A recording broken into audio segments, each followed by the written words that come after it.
पर तो बच्चों, जो हमारा चैप्टर नंबर 12 है कक्षा 9 का, तो उसके हीरोन का सूत्र, जो कि हमारा अध्याय 12 है, उसके बारे में हम पढ़ेंगे। देखो, इसमें आपको त्रिभुज के बारे में पता होना चाहिए। आपको मालूम ही होगा त्रिभुज 3 प्रकार के होते हैं।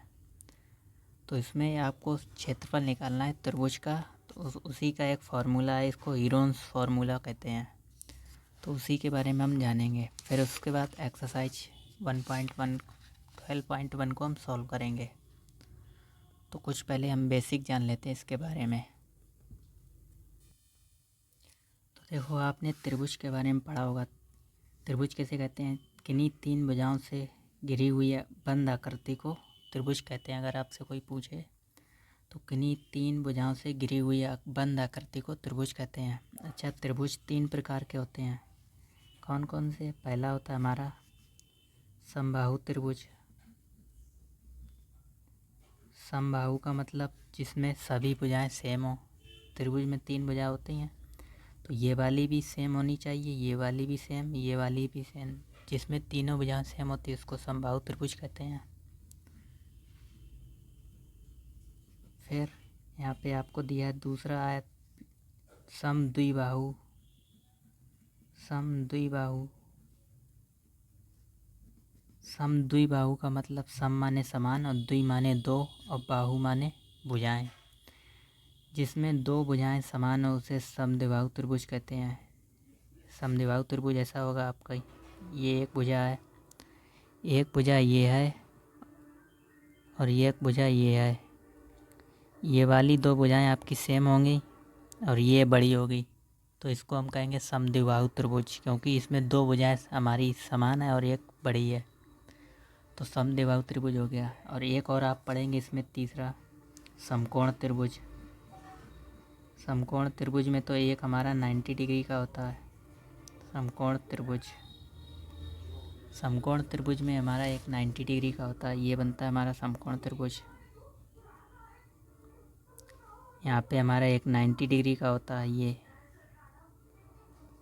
तो इसको हम कहते हैं समकोण त्रिभुज। तो ये हो गया हमारा समद्विबाहु और ये हो गया समबाहु त्रिभुज। अब इसका आपका फॉर्मूला चाहिए किसका? क्षेत्रफल निकालने का। तो क्षेत्रफल निकालने का फॉर्मूला आपको ये हीरोन का सूत्र, जो आपको चैप्टर का नाम है उसी को कहते हैं हीरोन का सूत्र।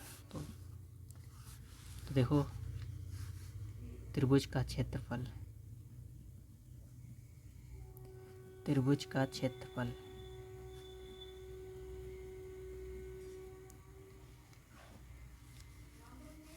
क्या होगा? ये आपको फार्मूला याद रखना है। एस इंटू में S minus A, S minus B into में S minus C, under root के अंदर एस इंटू में S minus A, S minus B, S minus C. ये आपका त्रिभुज का फार्मूला है किसका? त्रिभुज का क्षेत्रफल निकालने का। अब ये एस कहाँ से आ रहा है? आया ए बी सी के यहाँ है, तो ए बी सी ये हमारी भुजाएँ हैं। ये आपकी ए भुजा हो गई, ये बी भुजा हो गई, ये सी भुजा हो गई। और एस इसका परिमाप है। परिमाप यानी देखो, परिमाप क्या होता है?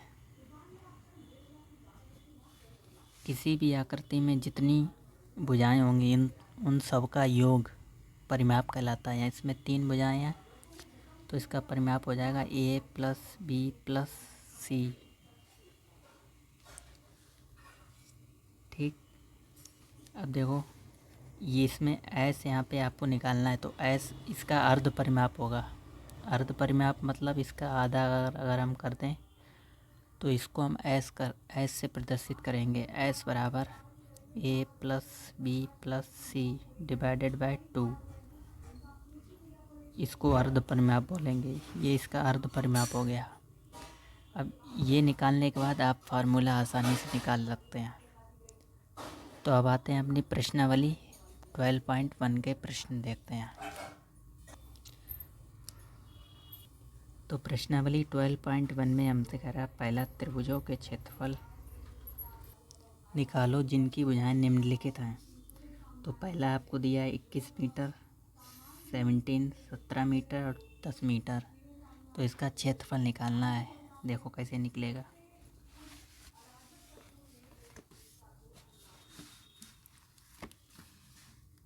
प्रश्नावली हमारी है 12.1।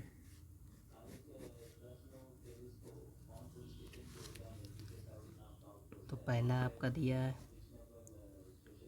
21 मीटर, 17 मीटर, 10 मीटर।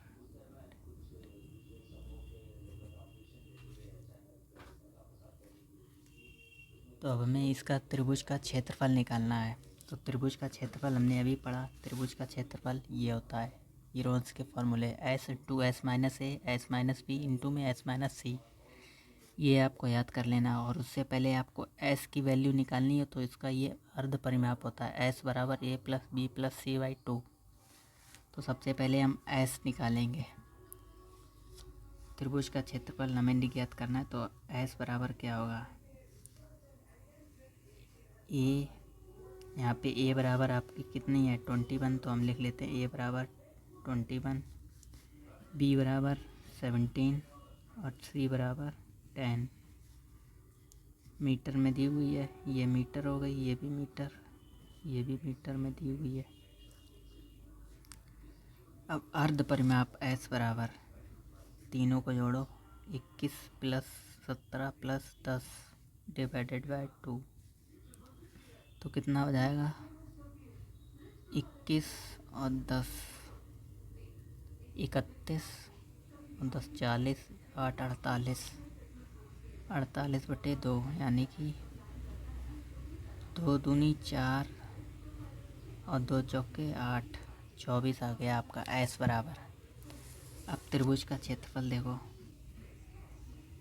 त्रिभुज का क्षेत्रफल क्या था, त्रिभुज का क्षेत्रफल अंडर रूट के अंदर S into S minus A S minus B S minus C, यही होता है हमारा फार्मूला। तो एस की वैल्यू हमने कितनी लगा ली 24, तो एस की वैल्यू रखो यहाँ से 24। अब 24 माइनस ए बराबर 21, एस माइनस बी, यानी एस हमारे पास 24 है, माइनस बी यानी 17, फिर 24 माइनस 10 एस माइनस सी।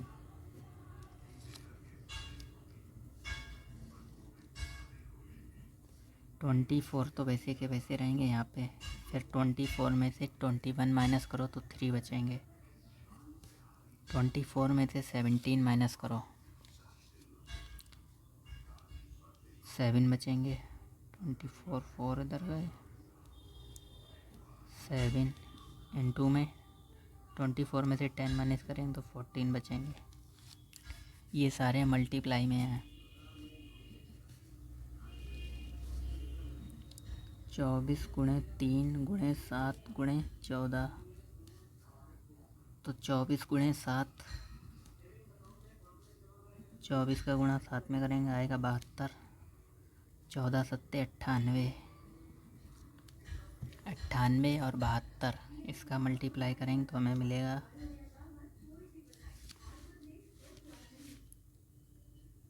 72 गुणे 98, 8 दूनी 16 की 6 हासिल लगाएगा, 8 सत्ते 56 1 57, 9 दूनी 18 की 8 हासिल लगाएगा, 9 सत्ते 63 और 1 64,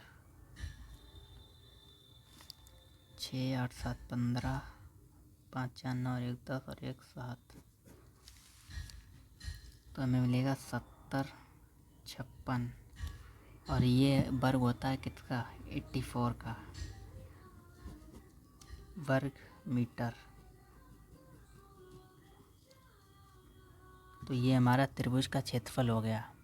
अब ये आपको वर्ग याद होने चाहिए, 84 का वर्ग होता है 70 56, ठीक। तो ये फार्मूला लगाना था, सिर्फ आपको वैल्यू रखनी थी, हमारा निकल गया आंसर। अब आते हैं अपने दूसरे प्रश्न पर।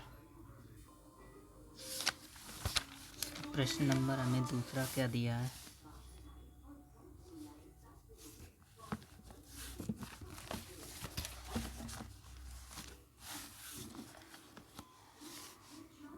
प्रश्न नंबर दूसरा, दिया 21 सेंटीमीटर, 20 सेंटीमीटर, 13 सेंटीमीटर। सबसे पहले हम इसका परिमाप निकालेंगे यानी अर्ध परिमाप। तो अर्ध परिमाप क्या होता है? S बराबर A plus B plus C divided by 2। तो A बराबर हमारा 21 है, B बराबर 20 और C बराबर 13। ठीक, आप लिख लेना।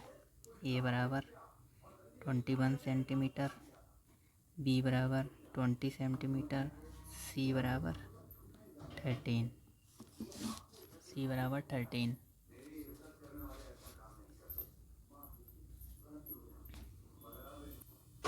रखो सबकी वैल्यू। A बराबर 21, B बराबर 20 और C बराबर 13। तो ऐड करने पर 20 और 20 40 और एक उधर चला गया 14, 14 और 40 यानी 54, 54/2। अब देखो 2 से डिवाइड करो, यहाँ पे 5 है, 2 दूनी 4, एक बचा इधर जाएगा 14 होगा, 2 सत्ते 14। अगर आप 27 को 2 बार ऐड करेंगे तो आपको यही मिलना चाहिए। यदि यही मिल रहा है 54 तब तो आपने सही काटा है, अन्यथा आपका गलत कटा हुआ है। ठीक, चेक कर लेना। तो आपका आया 27 S बराबर। अब हमने त्रिभुज का क्षेत्रफल क्या पढ़ा है?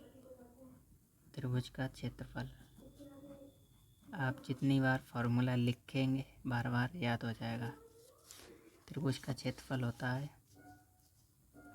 अंडर रूट के अंदर S into S minus B, sorry S minus A, S minus B, S minus सी।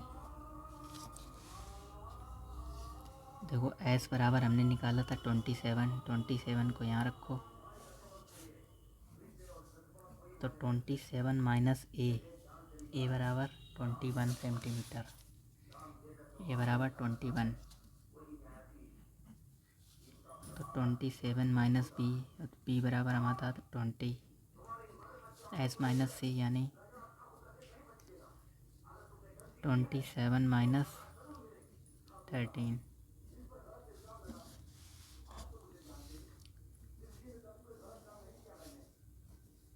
सत्ताईस, यहाँ पे वैसे 27 में से 21 के कितने बचेंगे? 6।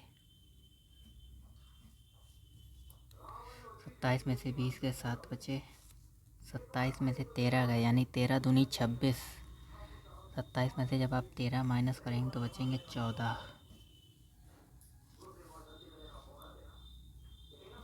अब देखो क्या करेंगे, इन सब का मल्टीप्लाई करो। 27 का गुणा 6 में करो और 14 सत्ते 98। यहाँ तो हो गया 98। 27 छंगा कितने हुआ? 6 सत्ते 42, 2 4 6, 6 दूनी 12, 12 13 14 15 16, 162।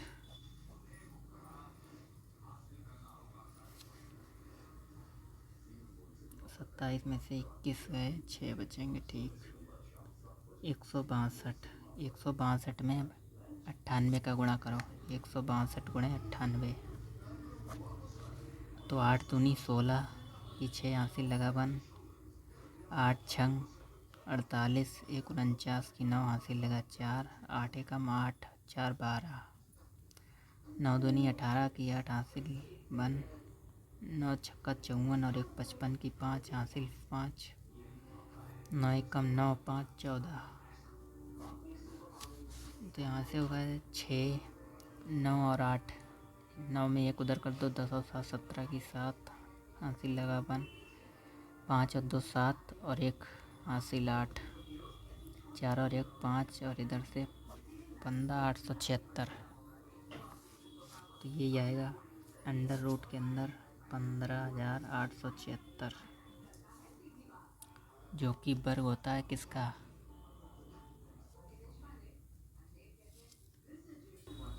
तो इसका वर्ग होता है 15,876। ये 100 126 का वर्ग होता है तो वर्ग सेंटीमीटर, वर्ग मीटर में आएगा, आपको मीटर में दिया है आंसर, सॉरी सेंटीमीटर।